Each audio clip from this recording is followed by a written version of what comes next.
Alright, peace, what it do? So I was looking through some stuff and I came across this. So I just gotta put it on record because it's crazy. I mean, it spelled a lot out. So this is the book, okay, and that, okay, and here we are at Colored Races. Okay, I honestly don't know what this book is about. We can look it up after this, but I'm finna read all this so we can see because it's kind of hard to read. But I'm finna put it out there, okay? So it says Colored Races. All right, so here we go. So we know who we talking about here, right? All right. The Moors, first place it goes. The Moors of Senegal are among the highest of the superior peoples of the world. Goddamn. I'll keep going. The Bushmen of Cape Colony are about the lowest. Okay. Fuck you.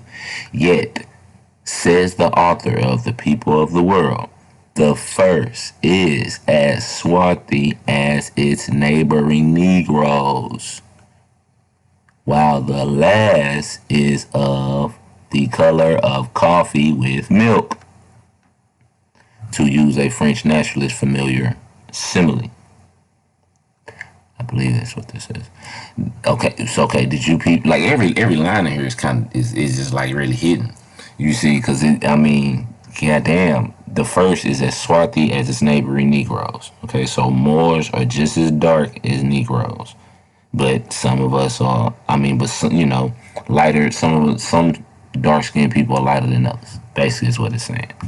The swarthy. Okay, the skin of the Negro is, moreover, of exactly the same structure anatomically, as that of the flaxen-haired Norseman.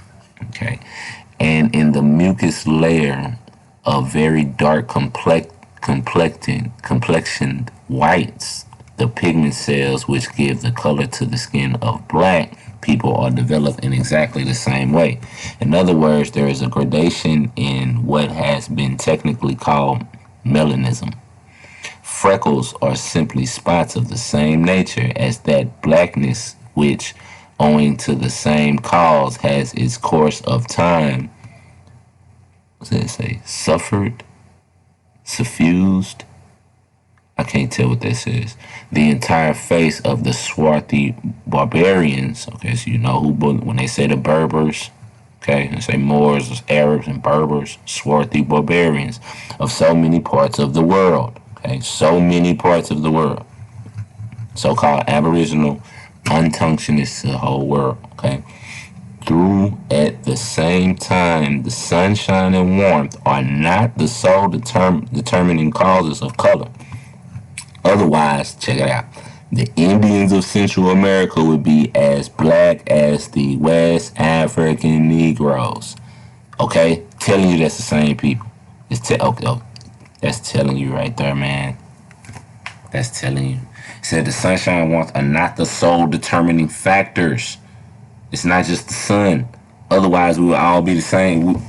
Otherwise, the Indian would be as black as the West African Negro, though even there, the heat has some effect. Since the Queen Charlotte Islanders, who live off the northern coast of British Columbia, are among the fairest skinned of their race, while the Indians from Mexico southward are among the darkest of all American families of men.